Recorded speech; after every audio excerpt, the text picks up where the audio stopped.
Bongo Trend TV. Sasa kuna story moja Babu Tale aliweza kuhojiwa, alisema kwamba mziki wetu ni mziki mzuri sana, lakini hawa watu ambao pengine sisi tunadefine kama mashabiki kina kindaki, kwa lugha nyepesi wenyewe wanaitwa chawa, ni kwamba wanaharibu mziki, na Babu Tale aliadiriki kuita wapumbavu kwa kaule Babu Tale mwenyewe. Na tunaona Babalevo alikuja juu. Did you believe watu ambao wamekuwa kama wanazungumzia wasanii fulani ambao katika hao makundi ni miongoni mwa watu ambao wanasababisha haya mabifu kuendelea, lakini pia kuchochea haya mabifu kwa makali zaidi? Asijui hizo ni talent zao, sababu ukazungumzia Babalevo, yule Babalevo anaitwa Babalevo katusi. Babalevo kama Babalevo ananijua vizuri sana. Mimi watu wa Kigoma na bahati nao. Mtu ambaye sijawahi kukaa naye karibu, mtoto wa Kigoma, ni labda uniambie nani, labda Diamond. Okay. Diamond mimi nakujua alikuwa mtoto ananiita Ndale, ndio ninajua mimi. Ndio kaanza muziki hapo tititi hivyo. Kaanza sehemu ngumu hivi. Sijui unanielewa. Mabosi zake wale mpaka wanamtoa ndio walionitoa mimi, ambao kina Lugha Mtaaba na kina Joseph Kusaga. Hiyo 9-10 Mangala. Mimi nimeanzia mbali sana mzee baba. Hadi Radio 1 ndio ilianzia huko. Wakina Redland mengi. Kwa hiyo mfumo wao ambao unaozungumzia wewe sasa hivi, mtu asikae akasema kwamba game ipo kiaina gani. Yaani sasa hivi kuna figisu tu. Mtu anashadi figisu baridi. Mtu anaweza akaenda pale kujisaidia nje pele za watu, amepata kiki. Kwa hiyo ndio game zao wanazozifanya. Ndio maana nakwambia maswali mengine haya kitoto sio mtu kama mimi. Kusema kweli, kwa sababu nikiangalia game yenyewe naiona tu kama ile sielewi chochote, mimi naona ujinga tu. Yaani sielewi na washangaa tu. Kwa sababu kama Babalevo ile fani yake ya kuchekesha sijui au kuzingua ama Chamaana. Kwa sababu huyo kaka nyumbani kaka hapa sijui unanielewa. Kaka hapa mbele. Sio hapa kule kwa Mdigala kule. Kaka sana pale Babalevo, na alikuwa mara mwisho kabla alienda huko WCB kwa nani, kwa nani mwenzake sijui. Kabla hajaenda kule yani anajua, wao waulize wenyewe bana, mimi wananifahamu vizuri tu. Nimeshawalea hao. Nimewalea vizuri, afu nilikuwa sipendaki kuongea vitu kama hivi. Nimewalea, waulizeni wenyewe. Lakini sio sahihi msanii kuwa na machawa. Mimi kwanza hiyo neno machawa nasikiliza Uswahilini afu sijui maana yake. Sijui naelewa. Nasikiliza tu Uswazi lakini sielewi. Ana mambo mengine mzee baba. Okay, sawa. Umesema na wewe umetoka mbali, lakini pia Diamond naye katoka mbali. Safari Diamond katoka mbali. Sasa ametoka mbali lakini na mimi tofauti. Sawa. Sawa. Tuzungumzie zile haso za wasanii ambazo wali haso ambao sasa hivi umewaona, yani umekukuta kwenye game, pengine wao na haso au wanasoma tayari upo kwenye game. Nataka nijue wanakupa respect ambayo ina deserve, sio ukikutana nao tu kasi kwamba na brother nature mimi nakukubali hivi na vile, nasema hata ile kukupigia simu, kukupa zile platform sometimes nini, kukusupport kwenye ngoma zako pengine ambazo unazitoa hizi mpya sasa hivi, ukizingatia wana platform kubwa, au sio? Wewe ni legend, ni superstar, zaidi ya superstar, utasomeka lakini endelea kusomeka. Wanakurespect kama nafasi ambayo unayo kama kwenye hii lamani ambayo umeijenga na upya wako uliotea katika muziki wa Bongo Flava? Hapana, respect hakuna. Isipokuwa kuna wachache ambao kusema kweli hata nikigawa nao najisikia na mimi najiproud. Kwa sababu nawapenda sana wasanii wa kizazi kipya wa sasa hivi. Nawapenda sana. Lakini mimi wakikutana na mimi wanaona kama mimi underground hivi. Na sio mimi tu, hii adabu hii haipo hii. Watu wengi sana wanaumia. Wasanii wengi wanalalamika wakubwa. Wanawekwa chini, yani wanakuwa ni hawana mpango wala cha nini. Haya, kwa ajili ya shortcut. Of course. Lakini mimi kwa upande wangu kwanza namshukuru sana mwanangu Linex mwanangu hajawahi kunionyesha dharau hata siku moja. Babalevo pia ujanja wake wote ule hajawahi kunivunjia heshima popote ninapokutana naye. Au unakutajia watu wa chini hao. Diva, nimekutana naye Diva. Nilikuwa simjui lakini nimekuja kukutana naye. Yaani jinsi alivyo tu, yaani kuniona tu ameona kama kaona kitu fulani. Sawa. Wakina Lina wale, wote ndugu zangu wale, yani wako fresh. wengi tuseme na wengine wanajitambua, lakini wasanii wa sasa hivi hawa shortcut hawa bwana di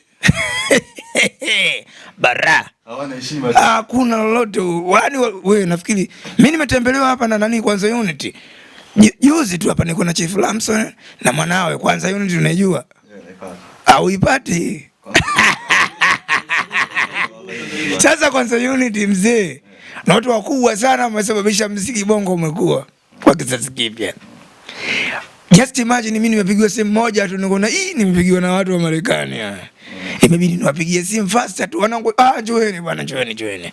Hawa ni mabuda katika sanaa. Sasa wasanii wa sasa hivi hawezi kujua bwana bwana da. Ndio hivyo balaa inapoanzia. Okay. Lakini sasa mwanangu, kwa haraka mimi yani kwamba nadhani kuzungumzia Kwanza Unity nimepatia. Ila nisema kwa haraka ni hivi. Mimi sasa hivi focus sana kwenye masuala ya nini aje. Maana mimi ni aje tu tayari. Nimeshakuwa mkubwa. Na mimi hapa yani hata sipotoa single niko vizuri. Ila kuna kitu nataka kukitoa soon as possible. Wajiandae ndugu zangu, mashabiki wangu wote. Maana mimi mashabiki wangu wote, sio watoto, sio wazee, sio wakubwa, wanawake na vijana. Wewe Majani umemsaidiaje kwa namna moja na namna nyingine, na pia amekupush vipi katika career yako? Kwanza cha kwanza kabisa Mungu alitukutanisha. Mimi nilikuwa na ndoto na Majani na Majani alikuwa na ndoto na Juma.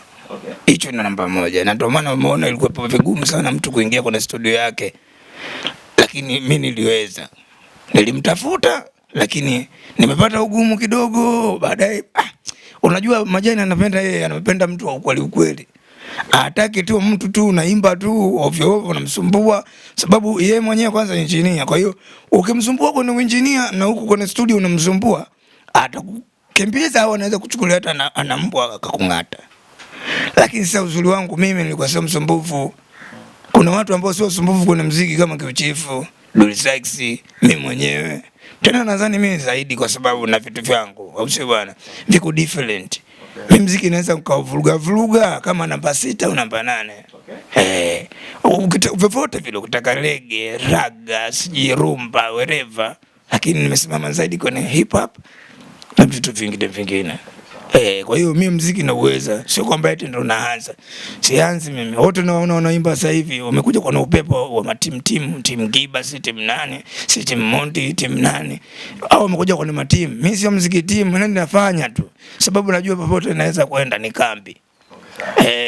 Unasema wamekuja katika utimu, yani kuna sasa umejikuta tayari kuna team sasa hivi. Kuna kwamba mtu hii lazima itoke, umetoa hela. Sasa huo sio muziki. Muziki tulifanya sisi banangu. Unaenda nani zaidi? Okay. Nani zaidi? Sijawahi kushindwa ndugu yangu hata siku hiyo. Tulikuwa tunafanywa hiyo nani zaidi na Abubakar Sadiki. Okay. Abubakar Sadiki enzi hizo. Kwenye radio. Nani zaidi? Kila wiki Jumapili. Basi mimi nilikuwa napata bahati kila nikiingia nagonga waya. Ushanidere bana. Kama hujanidere umenimanya. Basi mimi niko na bahati hiyo kusema kweli.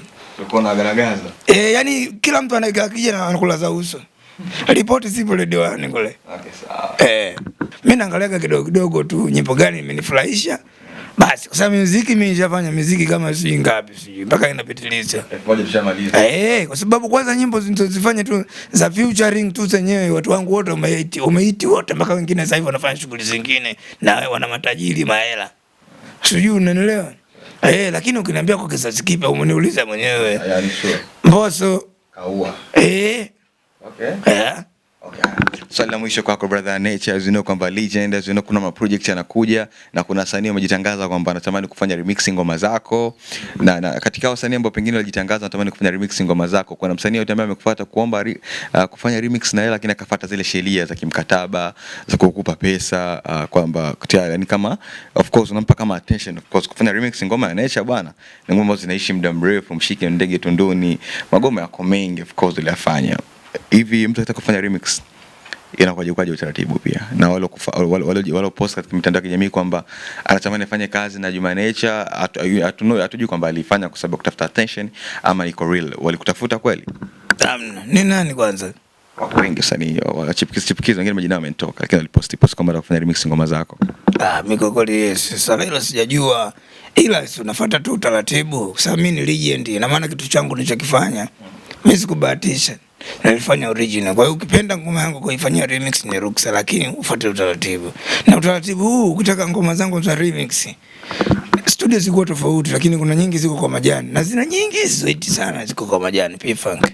Kwa hiyo kuna utaratibu nitakufundisha mimi mwenyewe jinsi ya kufanya. Sawa? Kama unataka kuja na ngoma yako utakuja kwangu, alafu mimi nitaangalia jinsi gani unatakaje na nini, nitakupa utaratibu, kwa sababu wakati huo wewe uko underground MC lazima utakuwa una management yako. For sure. Ukishakuwa na management yako inakuwa ni simple. Sawa. Itakuwa ni rahisi kwa sababu mimi nitakupa miongozo. Fuata hapa, fuata hapa, fuata hapa, fuata hapa. Kikubwa kingine hicho sawa nishamaliza. Lakini kingine ni kwamba na wasanii wanaoanza sasa hivi wakitoka wakimbilia Kosota na Basata. Kosota, Basata na pamoja. Japokuwa watu Basata wenyewe hawatumi basi message. Wanataka watume message mara kwa mara. Ili maana ni taasisi kubwa.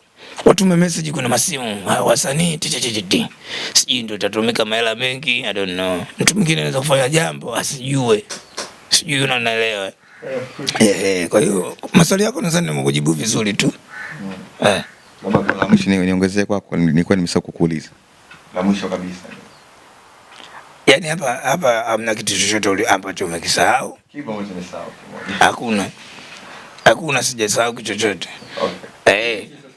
Wengine nitakwambia. Okay, sawa. Kwa sasa hivi mwaka huu ukitoa ngoma zako na hizi ngoma ambazo zimetoka sasa hivi, naomba unitajie ngoma yako pendwa kabisa, hit song ya mwaka huu ambayo umeweza kusikiliza na unampa appreciate kwa msanii kwamba kwa mwaka huu ametoa hit song ambayo imefanya poa kwa muda mrefu.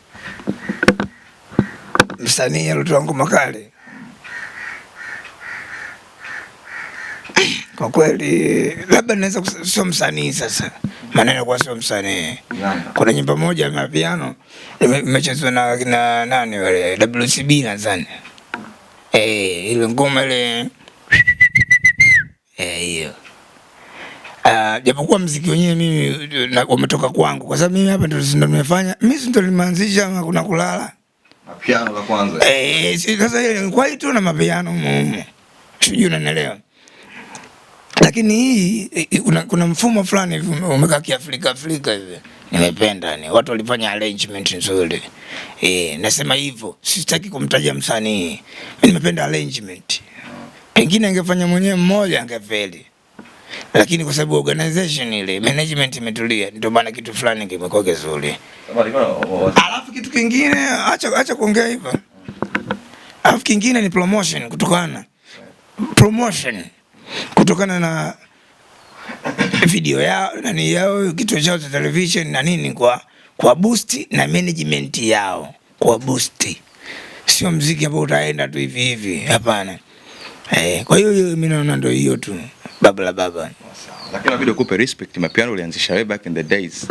Mimi hata usiponipa respect nishapata toka zamani. Niko balida tu.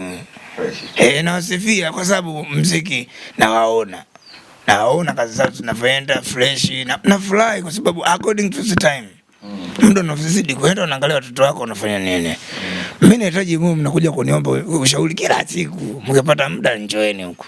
Leo tuko ushauri kwa legend. Waambie kabisa wapi hiyo nafasi. Nawapa nafasi kwanza wote online. Njoeni huko kwa kiloboto huko. Nitawaambia tu. Nikiongea tu watu wakitoka huko tete wanapata. Kaongea dingi. Utakuta mambo mwamwele.